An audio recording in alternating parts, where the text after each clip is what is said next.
बारे में बता दिया। अगले चौथे वीडियो में हमने चारों वेदों के बारे में जो 2 पार्टों में बताया है। ठीक है, अब बात करते हैं वैदिक सभ्यता का अगला चैप्टर, अगला खंड। तो वैदिक सभ्यता में एक स्पेशल, जैसे ऋग्वेद का सामान्य परिचय हमने एक वीडियो में कराया, ऐसे ऋग्वेद के मंडल हैं और ऋग्वेद के मंडल में से हमारा एक प्रश्न बनता है। विशेष करके विद्यार्थी आप ध्यान रखें, कंपटीशन वाले, कि वैदिक सभ्यता यदि आपके सिलेबस में दे रखी है तो विशेषतः ऋग्वेद के बारे में पूछेगा।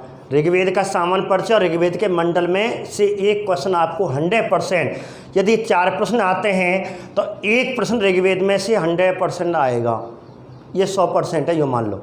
कोई सा पेपर उठा लेना, ऋग्वेद में से जरूर पूछता है, इसलिए हमने ऋग्वेद का सामान्य परिचय करा दिया। आज हम ऋग्वेद के मंडल करेंगे। ठीक है, तो टॉपिक है ऋग्वेद के मंडल। सीधा प्रश्न आता है, ऋग्वेद के कुल कितने मंडल हैं। ठीक है, तो हम जानते हैं, जब सामान्य परिचय की बात करें तो ऋग्वेद में यदि कुल मंडल पूछे, सामान्य प्रश्न है, काफ़ी बार एसएससी, रेलवे, इन क्वेश्चन में पूछा गया है कि ऋग्वेद में कुल कितने मंडल हैं। तो ऋग्वेद में कुल 10 मंडल हैं। क्लियर। दूसरी बात, मंडल पढ़ाने से पहले 3 चीज़ आपको जो कॉमन पूछ ली जाती हैं, सामान्य प्रश्न पूछ लिए जाते हैं। एक तो मंडल पूछता है और एक पूछता है ऋग्वेद में कुल सूक्त कितने हैं।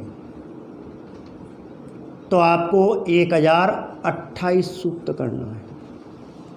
अभी आपको बताऊंगा कि मंडल, सूक्त और ऋचा या मंत्र में क्या अंतर होता है। कुल मंत्र, कुल श्लोक, कुल ऋचाएँ कितनी होती हैं। ठीक है, तीनों मंत्र हैं तो 10,552। अब मैं आपको बता दूं, अनेक गाइडों में यहाँ अंतर पाता है। ये तो दोनों बराबर मिल जाती हैं, सही मिलती हैं, लेकिन अनेक गाइडों में किसी में 10,548, किसी में 600, किसी में कुछ दे रखा है। लेकिन आपको विशेष करके ध्यान रखना, ये सटीक आंसर है। ऋग्वेद में कुल, शुद्ध रूप से कुल मंत्रों की संख्या 10,552 है। आप इसी को याद कर लें। अनेक यूट्यूब पे या हमारी PDF फाइलें आती हैं, उसमें कुछ मंत्र डाल देते हैं, लिखित अस्तनोष लिख देते हैं, गाइडें ले जाते हैं। विशेष करके आपको ध्यान रखना, यही आंसर होता है 10,552, ये विशेष करके। ठीक है, इसलिए मैं आप किसी के कहवे ना आए, तो विशेष करके आपको ये याद करना है। अब मैं आपको बता दूं, मंडल, सूक्त और मंत्र में क्या अंतर होता है। सामान्य अर्थ में आपको कभी परिभाषा लिखने के लिए नहीं आएगी, कंपटीशन में ये चीज़ नहीं आती, कंपटीशन में ये चीज़ आता है। लेकिन आपको थोड़ा सा अंतर बता दूं, मंडल किसे कहते हैं। जैसे सामान्य स्थिति में, जैसे हमारी एक बुक है, जैसे ऋग्वेद की बुक, कोई हमारी बुक है या ऋग्वेद की बुक मान लें, तो सबसे पहले हम जब भी बुक को पढ़ते हैं तो उसमें चैप्टर का विवरण होता है कि पहला पाठ, दूसरा पाठ, तीसरा पाठ, चौथा पाठ। ऐसे ऋग्वेद में पाठ अर्थात अध्याय, पाठ 10 हैं। और वैदिक काल में, प्राचीन काल में, वैदिक काल में अध्यायों को, पाठों को, लेसन जिसे कहते हैं, चैप्टर, उनको हम मंडल कहते हैं। तो ये 10 चैप्टरों में बटी हुई है एक बात, इसलिए मंडल हो गए 10। अब सूक्त क्या होते हैं कि वेदों के श्लोकों का समूह, श्लोकों का, मंत्रों का समूह एक साथ, 10-12 मंत्र या 10 मंत्रों को एक साथ। यदि कोई एक ही देवता का है तो वेद में मंत्रों का समूह, सीधी बात याद कर सकते हैं, वेद में मंत्रों का समूह। अर्थात यदि किसी एक ही देवता, एक ही संबंध, एक ही शब्द के लिए, एक ही प्रकृति के लिए, एक ही देवता के लिए, एक ही देवी के लिए यदि उल्लेख होता है और एक साथ उन मंत्रों को हम लिख देते हैं तो उससे हम कहते हैं सूक्त। जैसे इंद्र सूक्त, अग्नि सूक्त, ठीक है, नास्तिक सूक्त, पुरुष सूक्त, ऐसे करके तो आपको उनको सूक्त कहते हैं। तब वेदों के मंत्रों का समूह, और एक सूक्त में अधिकतम और न्यूनतम, कम से कम 3, अधिकतम 100, 3 और 100 के श्लोकों को मिला करके कम से कम 3 हो सकते हैं, अधिकतम 100 हो सकते हैं, तो उसे एक सूक्त कहते हैं। इस प्रकार ऋग्वेद में कुल सूक्तों की संख्या 1028 है। दूसरी बात यहाँ गलती होती तो आपको ये याद कर लेना, मंत्रों की संख्या फिक्स है, कोई गाइड पे अपने उस पर ध्यान ना जाए। कंपटीशन में यदि ये क्वेश्चन आया तो आपको ये ऑप्शन में ज़रूर मिलेगा, नहीं मिलता तो डिलीट या फिर रिट लगेगी, क्योंकि ये सही आंसर है। 10,552 मंत्र आप जानते हैं। जैसे हम विद्यालयों में सुबह सुबह प्रातःकाल गायत्री मंत्र बोलते थे, तो 1 या 2 या 3 पंक्तियों में जो हमारा एक मंत्र एक ऋषि के द्वारा किसी देवता को प्रसन्न किया जाता था, या ब्रह्मा जी प्रकट होते थे, कोई त्रिदेव प्रकट होते थे, कोई देव प्रकट होते थे, तो ऋषियों को एक शिक्षा एक श्लोक के रूप में, एक संस्कृत भाषा के पद्य के रूप में देते थे, उन्हें मंत्र कहते हैं। इस प्रकार मंत्रों की संख्या ऋग्वेद में 10,552 है। ठीक है, क्लियर। तो ये सामान्य परिचय है। अब हम बात कर रहे हैं किसकी, मंडल, अर्थात 10 मंडल। अब आपको इतिहास के माध्यम से पढ़ना है, एक संस्कृत लिटरेचर के माध्यम से यहाँ नहीं पढ़ना है, यहाँ हिस्ट्री के माध्यम से पढ़ना है। तो आपको 10 मंडलों में से विशेष करके कुछ मंडल पढ़ने हैं। सर्वाधिक जो मंडलों में से क्वेश्चन आता है, पहले, दूसरे, तीसरे, 7वें, 9वें और 10वें, ये 5-6 मंडल इम्पोर्टेंट हैं। पहला मंडल, दूसरा मंडल, तीसरा मंडल, 7वां मंडल, 9वां मंडल और 10वां मंडल। सर्वाधिक इतिहास के हिस्ट्री के क्वेश्चन आपको इसमें से बनते हैं। ठीक है, अब देखिए, लेकिन मैं आपको थोड़ा थोड़ा सभी मंडलों के बारे में आपको समझा रहा हूं।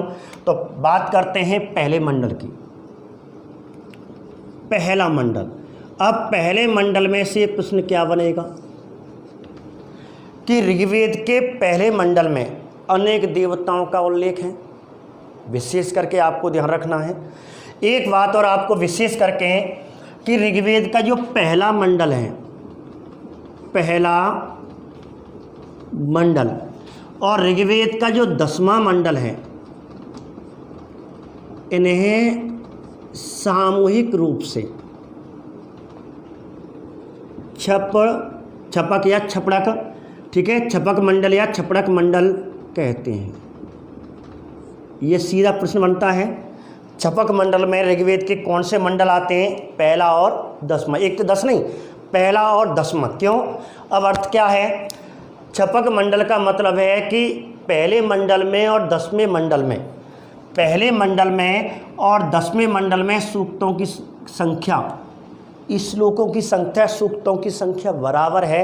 191 सूक्त हैं दोनों में बराबर। एक विशेषता तो ही बराबर 191। दूसरी बात, दूसरा अंतर क्या है, छपक का मतलब यहाँ बताया जो जिनकी संख्या बराबर। और दूसरी बात है, इनके जो रचयिता हैं, इनके जो ऋषि मुनि हैं, ऋषि हैं, रचयिता करता है, या साक्षात्कार, जो देवी देवताओं के साक्षात्कार हुए थे, या देवी देवताओं ने उनके सामने साक्षात्कार किया था, अर्थात रचना की थी देवी देवताओं के माध्यम से, वो अनेक हैं, एक देव नहीं है, अनेक ऋषियों के द्वारा इनकी रचना हुई, इसलिए इसे छपक मंडल कहते हैं। दूसरी बात आपको यही बता दूं, और 2 से लेकर के 7वें तक के मंडल, यहाँ 2 से 7, यहाँ 1 से 10 नहीं, केवल 1 और 10, यहाँ 2 से 7 तक के मंडल क्या कहलाते हैं, 2 से 7 तक के मंडल वंश मंडल कहलाते हैं, या गोत्र मंडल कहलाते हैं, या परिवार मंडल कहलाते हैं।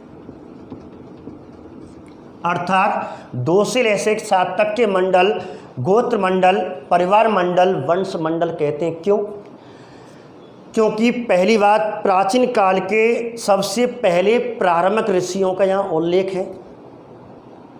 तो प्रारंभिक ऋषि, सबसे प्राचीन ऋषि भगवान राम, पुरुषोत्तम राम, रामायण आपने देखी हो, जब भगवान राम को अयोध्या का 14 वर्ष का वनवास मिलता है, तो जैसे ही गंगा नदी को पार करते हैं तो उन्होंने और पंचवटी तक अपना निवास स्थान करते हैं। अपना जो उनका वन यात्रा थी, उनमें अनेक ऋषियों का संपर्क हुआ। अनेक ऋषियों से भगवान राम, पुरुषोत्तम भगवान राम ने वार्तालाप की, उनका सानिध्य मिला, उनसे कुछ ज्ञान अर्जित किया, साक्षात्कार किया। तो वे सब ऋषि उस समय के हैं, अर्थात प्राचीन काल के ऋषि। उनके मंत्र इसमें 2 से 7 तक के मंडल में लिखे हुए हैं। विशेष दूसरी बात है, प्रत्येक मंडल का एक ही ऋषि है, विशेषता। दूसरा, तीसरा, चौथा, 5वां, 6ठा, 7वां, जो प्रत्येक मंडल के एक ही ऋषि का रचना की है, एक ही ऋषि ने साक्षात्कार किया है। जैसे दूसरे मंडल की बात करें तो दूसरे मंडल का जो रचयिता है गृहस्थसमत का आता है गृहस्थसमत, तीसरे मंडल का रचयिता विश्वामित्र है, चौथे मंडल का जो रचयिता है वामदेव है, पाँचवें का अत्रि है, छठवें का भारद्वाज है और सातवें का ऋषि वशिष्ठ जी हैं। तो प्रत्येक मंडल का एक ही ऋषि है, जबकि पहले और दसवें में पहले का रचयिता और दसवें का जो रचयिता है अनेक ऋषियों का समूह है। विशेषतः यदि आपको पहले मंडल का रचयिता पूछ ले, अनेक ऋषियों का समूह है, अनेक ऋषियों ने इसका, यही अगस्त ऋषि आते हैं पहले मंडल में, आपको अभी थोड़ा सा दृष्टांत सुनाऊंगा। लेकिन यदि पहले मंडल का रचयिता पूछे तो मधुच्छदा वैश्वामित्र, मधुच्छदा वैश्वामित्र नाम के अनेक सर्वाधिक मंत्र इसमें लिखे हुए हैं, गौतम ऋषि के भी मंत्र लिखे हुए हैं। और यदि दसवें मंडल का रचयिता में अनेक ऋषियों का उल्लेख है, इंद्र देवताओं का भी उसमें उल्लेख है, इंद्राणी का भी उसमें उल्लेख है, लेकिन इसका नारायण सर्वाधिक, नारायण नामक ऋषि ने सर्वाधिक इसके मंत्र, इसलिए नारायण सूक्त भी कहते हैं। और पहले मंडल में विशेष करके मधुच्छदा वैश्वामित्र नाम के ऋषियों का उल्लेख है। इस प्रकार इसका वैश्वामित्र, मधुच्छदा वैश्वामित्र नारायण, दूसरे का गृहस्थसमत, तीसरे का विश्वामित्र, चौथे का वामदेव, पाँचवें का अत्रि, छठे का भारद्वाज, सातवें का ऋषि वशिष्ठ। ठीक है, इस प्रकार ये आधार पे इसे छपक मंडल कहते हैं, इसे वंश मंडल, गोत्र मंडल और परिमर मंडल 2 से 7 तक के। तो ये क्वेश्चन बहुत ही अच्छे हमारे ऑब्जेक्ट टाइप के बनते हैं। अब हम बात करते हैं पहले मंडल। अब पहले मंडल की व्याख्या करते हैं तो ऋग्वेद के पहले मंडल का पहला सूक्त, ऋग्वेद के पहले मंडल का पहला सूक्त अर्थात मंत्रों का समूह किससे संबंधित है। तो इस सूक्त में किनके मंत्र हैं? इस सूक्त में अग्नि देवता के अर्थात अग्नि सूक्त है, अग्नि देवता का उल्लेख है। अर्थात यदि पहला सूक्त या पहले सूक्त का पहला श्लोक यदि एक ही देवता, पहले देवता जो भी होता है, जैसे अग्नि देवता है इसलिए अग्नि देवता को ऋग्वेद का पहला देवता कहा गया है। तो ऋग्वेद का पहला देवता कौन है? ऋग्वेद का पहला देवता अग्नि देवता को कहते हैं, विशेष करके आपको। ठीक है, पहला देवता पूछे ऋग्वेद का पहला देवता, यदि पूछे कि ऋग्वेद का महत्वपूर्ण देवता या ऋग्वेद का प्रमुख देवता, मुख्य देवता, प्रमुख देवता, महत्वपूर्ण देवता, प्रमुख देवता कौन है, तो आपको इंद्र करना है। पहला देवता पूछे तो अग्नि करना है। यदि महत्वपूर्ण देवता, सबसे महत्वपूर्ण देवता पूछे, सबसे प्रमुख देवता पूछे, इंद्र करना है। अर्थ क्या हुआ? अर्थ ये हुआ सबसे पहला मंत्र इसका है इसलिए अग्नि देवता हो गया। लेकिन पहले मंडल में और अनेक ऋग्वेद में, पूरे 10 की बात करें, 10 मंडलों की बात करें, पूरे ऋग्वेद की बात करें तो सर्वाधिक किसके सूक्त हैं? सर्वाधिक किसका उल्लेख है? इंद्र का है। और कहा जाता है पूरे 10 मंडलों को, जब एक एक मंत्र को, इंद्र के मंत्र हम गिनते हैं, उनके सूक्त गिनते हैं तो उनकी संख्या 250, अर्थात इंद्र का ऋग्वेद में 250 बार उल्लेख है, इसलिए इसे सर्वाधिक महत्वपूर्ण और प्रमुख देवता भी कहा जाता है ऋग्वेद का। ठीक है, दूसरा महत्वपूर्ण देवता अग्नि देवता को कहते हैं क्योंकि इसका उल्लेख 200 बार किया गया है विशेष करके। इंद्र देवता को पुरंदर कहते हैं। पुरंदर का मतलब होता है युद्धों का देवता। ठीक है, या ऐसी वर्षा का देवता भी कहते हैं। बरसात और वर्षा, वरुण देवता भी बरसात का दूसरा देवता है, वर्षा का संरक्षक है, जो मान लो इसका असिस्टेंट कैबिनेट मंत्री है, इसका सहायक मंत्री। तो पुरंदर युद्धों का देवता, वर्षा देवता, या इसे भारतीय जीसस भी कहते हैं। यूनानी ग्रंथों में इसे भारतीय जीसस कहा गया है, युद्धों का देवता कहा गया है। अर्थात पुरंदर युद्धों का देवता या देवताओं का देवता पुरंदर को, ठीक है, इंद्र को कहते हैं। अब आगे बात करते हैं, जैसे थोड़ा सा और बता दें देवताओं के बारे में। तो पहला देवता इंद्र हो गया, दूसरा महत्वपूर्ण देवता अग्नि हो गया, तीसरा वरुण हो गया जो हम 7वें मंडल पढ़ेंगे, चौथा सोम देवता भी है। तो ऐसे करके ऋग्वेद के क्रम से महत्वपूर्ण देवता, पहला महत्वपूर्ण देवता इंद्र, दूसरा अग्नि, तीसरा वरुण, चौथा सोम देवता। ठीक है, तो इस प्रकार दूसरी बात है, एक क्वेश्चन आता है भारतीय संस्कृति में या वेद काल में या वैदिक काल में या वेदों में या प्राचीन ग्रंथों में भारतीय संस्कृति के तहत कुल देवताओं की संख्या कितनी है। बहुत क्वेश्चन अच्छा है। अब हम क्या करते हैं, यदि आपसे पूछ रहे हैं वैदिक काल में या ऋग्वेद में या भारतीय संस्कृति में, प्राचीन भारतीय संस्कृति में कुल देवताओं की संख्या बताइए। 33, 3300, 33,000, 33 करोड़, बताओ आंसर। तो हम क्या करते हैं, 33 करोड़ कह देते हैं, क्योंकि भागवत गीता अनेक पंडित हमारे ब्राह्मण अपने स्वार्थ के लिए, अपनी प्रशंसा के लिए, अपने स्वार्थ सिद्ध करने के लिए अपनी मनगढ़ंत कहानी कह देते हैं। उनको ज्ञात शास्त्र का ज्ञान नहीं होता और वो 33 कोटि अर्थात 33 करोड़ देवी देवताओं का उल्लेख करते हैं। तो 33 करोड़ देवी देवता नहीं हैं। हम बात करें ऋग्वेदिक काल की, ऋग्वेदिक काल में जनसंख्या थी नहीं। आधी जनसंख्या कितनी है लगा लो। तो बात टाइम पे यदि 33 कोटि करोड़ देवी देवता थे तो जनसंख्या कितनी होगी। 33 कोटि का मतलब है यहाँ प्रमुख देवता, महत्वपूर्ण देवता। 33 कोटि, कोटि का मतलब करोड़ नहीं होता, 33 की केवल कुल 33 देवता थे। तो आपको ध्यान रखना, देवताओं की संख्या पूछे कुल 33 देवता की आप कंपटीशन कर रहे हो, ये ध्यान रखना। 33 करोड़ नहीं होते, 33 देवताओं का उल्लेख है केवल। हमारे भारतीय संस्कृति में, वैदिक सभ्यता में, ऋग्वेद में केवल 33 देवताओं का उल्लेख है। इन देवताओं को, 33 देवताओं को देव मंडली कहते थे, जो 3 श्रेणियों में, 3 वर्गों में बटे हुए थे। देवताओं को 3 श्रेणियों में बांटा गया, कुल 33 देवता जिसे देव मंडली कहते थे, और इन्हें 3 मंडलियों में, 3 श्रेणियों में बांटा गया है। जैसे आकाश के देवता,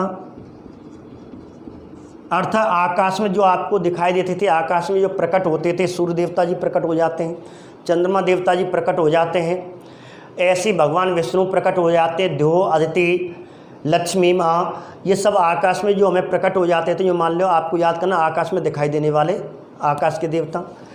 दूसरा अंतरिक्ष के देवता। अंतरिक्ष का मतलब है, आप एक ही ट्रिक याद रखें, अर्थात स्वर्ग अंतरिक्ष में होता था। तो स्वर्ग का राजा इंद्र और इंद्र के सहयोगी, इंद्र के कैबिनेट मंत्री वायु देवता, ठीक है, जितने भी वरुण देवता है, इंद्र देवता है, रुद्र है, तो शिव का रूप एक रुद्र है। तो ये अंतरिक्ष के देवता माने जाते थे। इस प्रकार ये तीसरी श्रेणी है देवताओं की, वह पृथ्वी के देवता, अर्थात पृथ्वी पर जो हमें दिखाई देता है, जैसे अग्नि देवता, बृहस्पति देवता, हमारे बृहस्पति ऋषि जी थे। और आपको ये ध्यान रखना, जो हमें पृथ्वी पर दिखाई, वनस्पति देवता, वनस्पतियों देवी अरण्यानी, देवी सावी कहते हैं, ठीक है। तो ये पृथ्वी के देवता हैं। कहने का मतलब है ऋग्वेद में कुल 33 देवताओं को उल्लेख, भारतीय संस्कृति में कुल 33 देवताओं को उल्लेख है, जिन्हें देवमंडली कहते हैं, जिन्हें 3 श्रेणियों में बांटा गया है। आकाश के देवता, ठीक है, अंतरिक्ष के देवता, पृथ्वी के देवता, ठीक है। अब आगे बात करते हैं थोड़ा सामान्य क्वेश्चन, जैसे हम, हाँ ठीक है, भारतीय संस्कृति, राजस्थान की संस्कृति में 2 क्वेश्चन पढ़ते हैं। अब वो तो क्वेश्चन बनाए गए परंपरा के द्वारा, रीति बाई रीति बनाए गए। तो एक क्वेश्चन आता है राजस्थान में, 2 क्वेश्चन आते हैं कल्चर के माध्यम से मैं आपको बताऊं। राजस्थान में 33 करोड़ देवी देवताओं का मंदिर पूछा जाता है कि राजस्थान में 33 करोड़ देवी देवताओं का मंदिर कहाँ है। जब मंदिर पूछे तो आपको जूनागढ़, बीकानेर, जूनागढ़ किले में, बीकानेर में है।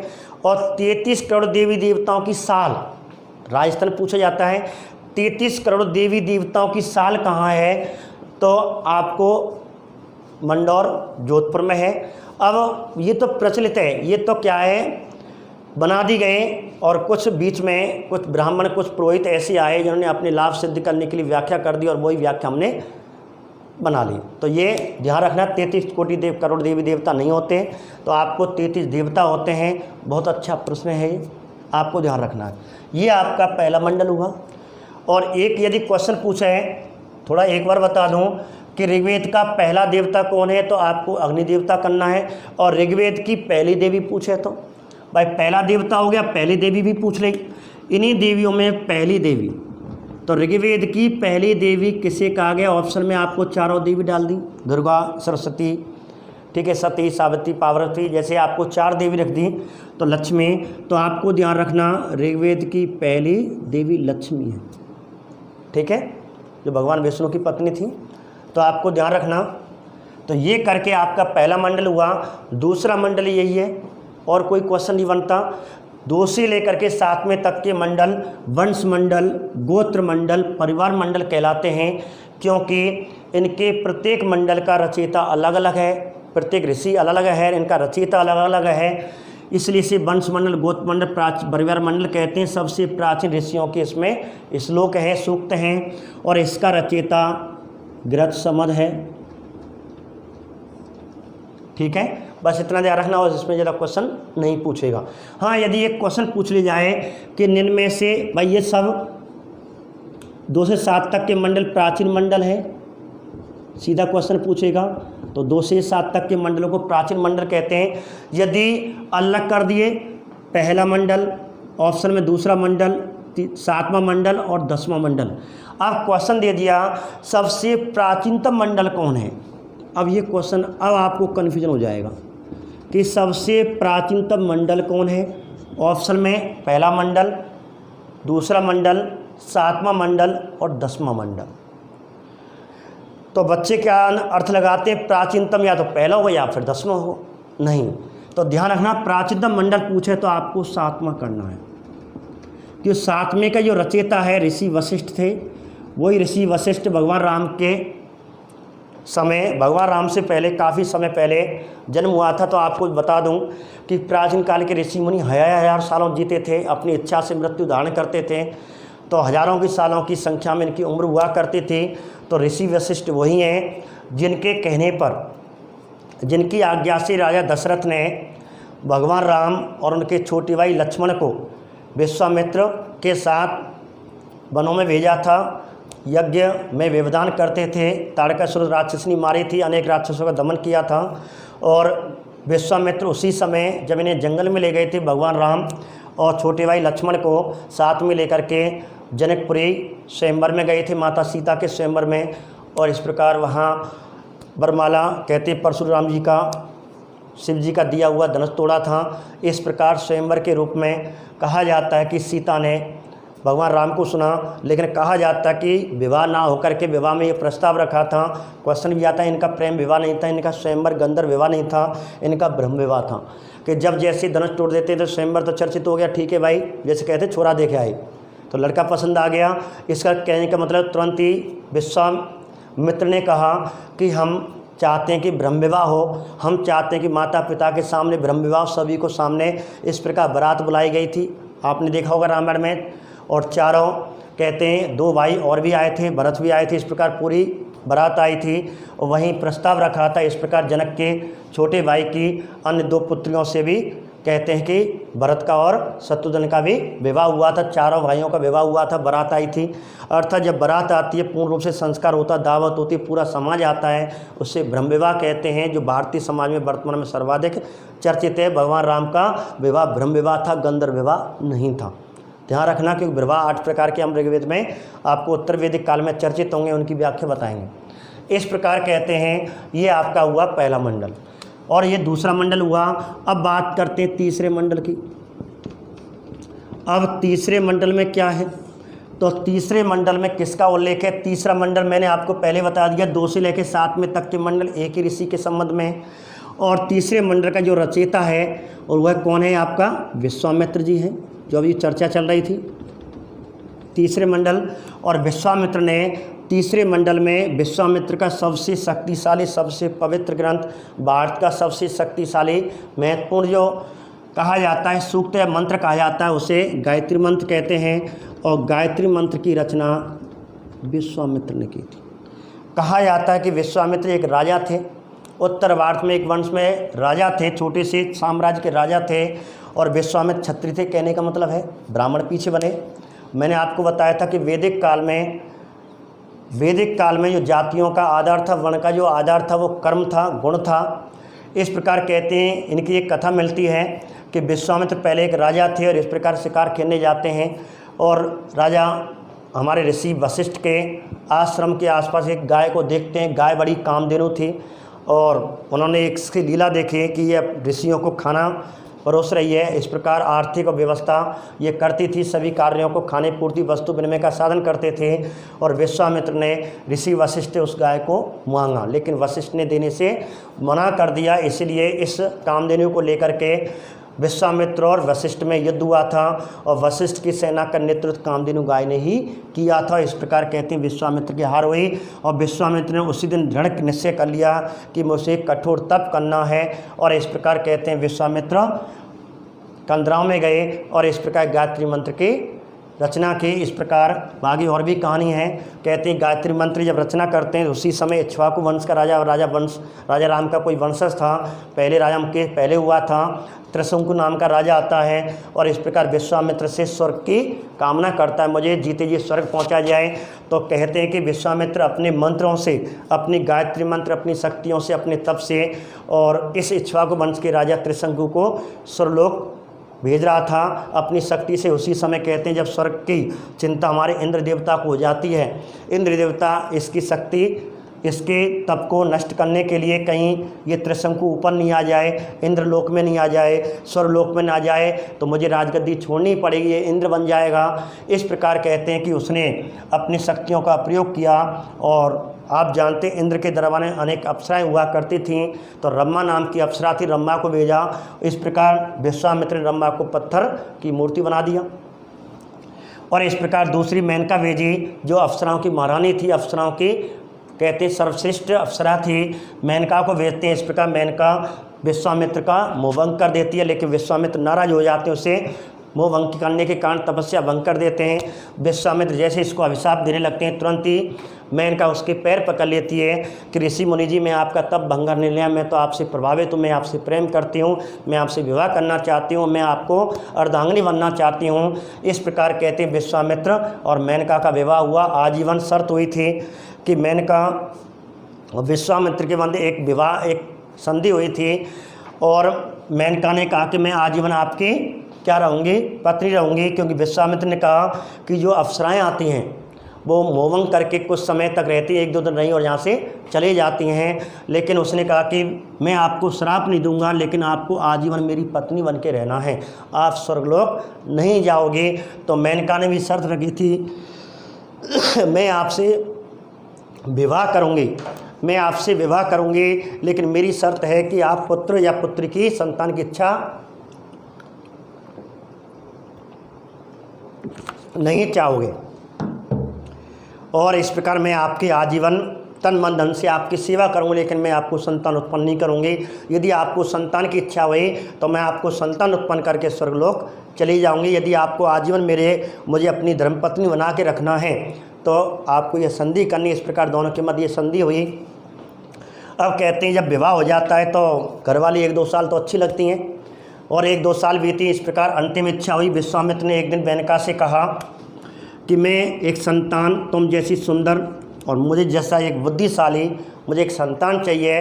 तो मेनका ने कहा कि ऋषि महाराज, मेरे स्वामी, मेरे पति महोदय हैं, इस प्रकार मेरे आर्यपुत्र, उसने कहा कि मैं आपको संतान उत्पन्न करूँगा, लेकिन आपको शर्त मन की मुझे शर्त याद है। इस प्रकार मेनका ने कुछ समय बाद एक लड़की को उत्पन्न किया, एक लड़की को जन्म दिया और लड़की को दे करके मेनका हो गई, स्वर्गलोक चली गई। और वह पुत्री किस नाम से चर्चित होती ही?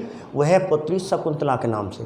अंत में विश्वामित्र बेचारा कहाँ, और विश्वामित्र कहते अन्य ऋषि, और इस प्रकार लास्ट में वह शकुंतला कंड ऋषि के आश्रम में। और वहीं कहते हैं कि उसी समय कहा जाता है भरत वंश का राजा, एक प्राचीन काल का सबसे प्राचीन जन था, भरत कबीले के राजा, और उसी समय दुष्यंत राजा से उसकी प्रेम होता है। इस प्रकार लास्ट में वो उसे शादी करने के कह करके अपने साम्राज्य लौट जाता है। लेकिन कुछ घटना बहुत बड़ी हैं। अंत में कहते हैं उसी प्रेम से शादी से पहले ही वो गर्वित हो जाती है शकुंतला। इस प्रकार एक पुत्र को जन्म देती है जिसे भरत कहते हैं। उसी भरत के नाम पे हमारे भारत का नाम भारत पड़ा। ठीक है, तो ये कहानी आपको तीसरे मंडल मिलती है। कहने का मतलब है तीसरा मंडल किस मंत्र को, किसको समर्पित है? गायत्री मंत्र को, जिसका रचयिता विश्वामित्र था। और गायत्री मंत्र किसको समर्पित है, ये भी क्वेश्चन आता है। गायत्री मंत्र किसको समर्पित है? तो गायत्री मंत्र ध्यान रखना, गायत्री मंत्र सवित देवता को समर्पित है। बच्चे कहते हैं सविता, तो ध्यान रखना सविता और सवित में तो अंतर है। आपको यदि पेपर में ये मिलेगा, बहुत ही कम सविता आता, सविता ऐसे छोटे मोटे एग्जाम में, लेकिन विशेष एग्जाम होंगे RAS UPSC के SSC के एग्जाम हुए थे, उसमें हमेशा सविता आया, सविता नहीं आया। आ भी आता है, यदि आपको दोनों आ जाते हैं, दोनों में एक हो जाता तो कोई दिक्कत नहीं है। ये दोनों आ जाते हैं तो आपको सवित होगा। सवित का मतलब होता है सूरज, और कहा जाता है कि चमकता हुआ सूर्य को सवित कहते हैं। चमकता हुआ सूर्य क्या कहलाता है? सवित कहलाता है। और आपने देखा होगा सूर्य के विशेष करके वैसे 5 अवस्थाएं होती है, लेकिन मैं आपको 3 प्रकार इसमें बता रहा हूँ। जब हम देखते हैं, जब प्रातःकाल जगते हैं तो उगता हुआ सूर्य, प्रातःकाल का उषा काल का सूर्य, ठीक है। और कहते हैं कि जैसे प्रातः भोर का सूर्य जिसे कहते हैं, और भोर का सूर्य किसे कहते हैं? तो भोर का जो सूर्य होता है, जब चिड़िया चहकने लगती हैं उस समय वह उषा काल होता है, कहते हैं उषा काल है, वो सब लाला जगजा भोर रह गई। और जैसे लालमा लिए होता है, अर्थात उगता हुआ सूर्य, और जब उगता है तो कहते ऋषि मुनि नहाते थे और इस प्रकार सूर्य को अर्घ देते थे, पानी देते थे। तो उगता हुआ सूर्य क्या कहलाता है? और उगता हुआ सूर्य कहलाता है मित्र कहलाता है। कहते हैं, आपने महाभारत देखी होगी, महाभारत में कहा जाता कुरु जनपद था जो चंद्रवंश, ठीक है, कुरु जनपद चंद्रवंशी थे, और कुरु जनपद में देवदत्त ने प्रतिज्ञा ली थी अपने पिता की इच्छा, जो शादी करना चाहते थे सत्यवती से, इसलिए कहा जाता है कि उन्होंने इसी सूर्य की, इसी मित्र की उगते हुए की, अर्थात प्रतिज्ञा जो शपथ ली जाती है वो सूर्य की ली जाती है। कहते मैं शपथ लेता हूँ, जैसे आप ऋषि मुनि शाप देते थे तो वो सूर्य का ही अर्थात मित्र के रूप में ही शपथ लेते थे, इसे शपथ का प्रतीक भी कहते हैं। और इस प्रकार उगता हुआ सूर्य क्या कहलाता है? मित्र कहलाता है। जब दोपहर के समय बहुत तीव्र, जिसे हम सहन नहीं कर सकते, और चमकता हुआ सूर्य क्या कहलाता है? और चमकता हुआ सूर्य कहलाता है सवित। तो गायत्री मंत्र इसी सवित को समर्पित है। आपने देखा होगा या सूर्य का है, सूर्य के 7 घोड़े होते हैं, जो लाल घोड़े वह सफ़ेद बताए जाते हैं, नहीं केवल लाल घोड़े के उगता हुआ सूर्य कहते हैं उषा काल के। इस प्रकार उषा काल का जो सूर्य था वो लाल घोड़ों से युक्त था। और इस प्रकार कहने का मतलब तीसरा मंडल का रचयिता विश्वामित्र है, जो गायत्री मंत्र को समर्पित है, जो सभी देवता का उल्लेख आता है, सभी देवताओं को समर्पित माना जाता है। और इस प्रकार ये आपका हो गया तीसरा मंडल। अब चौथे मंडल में आपको नहीं याद करना है, केवल यदि आपको थोड़ा सा याद करें तो विशेष करके आपके लेवल का तो नहीं, लेकिन सेकंड फर्स्ट के लेवल का तो है। चौथा मंडल हम पढ़ाते हैं। तो चौथा मंडल का जो रचयिता है वामदेव है, ठीक है, वामदेव है। चौथे मंडल का रचयिता जो कृषि से संबंध रखता है, कृषि का संबंध है, कृषि का उल्लेख चौथे मंडल में है। और कृषि ध्यान रखना, वैदिक काल का जो दूसरा व्यवसाय था, लेकिन मुख्य व्यवसाय वैदिक काल का जो मुख्य व्यवसाय था वह पशुपालन था। और पूज्य जो पशु था वो गाय थी। गाय को वैदिक काल में अगन्या कहा गया, ना मानने योग्य। यदि कोई इसकी हत्या कर देता था तो उसे गाय देनी पड़ती थी, हवन करना पड़ता था। इस प्रकार 176 वध गाय का ऋग्वेद में उल्लेख हुआ है। तो पूज्य, ठीक है, लेकिन कहते हैं मुख्य व्यवसाय पशुपालन था, लेकिन यदि दूसरा व्यवसाय गौण व्यवसाय कृषि था। और इस प्रकार कहा जाता है कि वामदेव चौथा रचयिता, चौथे मंडल का ये वामदेव है और कृषि है। वामदेव वही जिसके पिता गौतम ऋषि थे, इसकी माता अहिल्या थी। और आपने दृश्य देखा होगा रामायण में कि जब जनकपुरी जा रहे होते हैं विश्वामित्र के साथ राजा राम, तो अहिल्या गौतम की पत्नी अहिल्या, गौतम ने अहिल्या को श्राप से एक पत्थर बना दिया था। क्योंकि एक बार क्या हुआ था, कथा कही जाती है कि प्रातःकाल जब गौतम ऋषि जी अपने नित्य प्रति स्नान करने पहले पैर में चले जाते हैं, और इंद्र देवता कहा जाता है कि अहिल्या बहुत ही सुंदर थी, उस पर मोहित हो गया, उसे प्राप्त करना चाहता था। उसने कहा कि मैं इसे कैसे प्राप्त करूं। जैसे गौतम ऋषि नहाने अपने प्रातःकाल चले जाते हैं, अपनी माया से कहते हैं प्रातःकाल उसने पहले उनको जगा दिया था, उसने धोखा किया था, लालच की थी। और इस प्रकार विश्वासघात करके कहा जाता है अहिल्या के साथ शारीरिक संबंध बनाए, जैसी वो कुटिया से इंद्र